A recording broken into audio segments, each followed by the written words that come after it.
Berdasarkan data rilis BPS Sumsel Oktober 2017, Kota Palembang di September 2017 mengalami deflasi sebesar minus 0,09%, dengan inflasi tahun kalender kumulatif hingga September 2017 sebesar 1,78%, dan inflasi year on year September 2017 terhadap September 2016 sebesar 2,96%.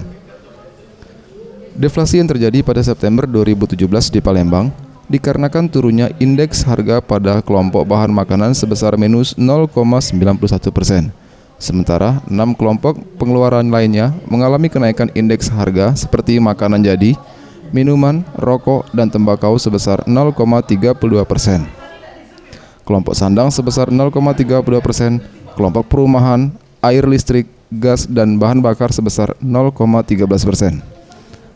Kelompok kesehatan sebesar 0,05%, kelompok pendidikan, rekreasi, dan olahraga sebesar 0,04%, dan kelompok transportasi, komunikasi, dan jasa keuangan sebesar 0,02%.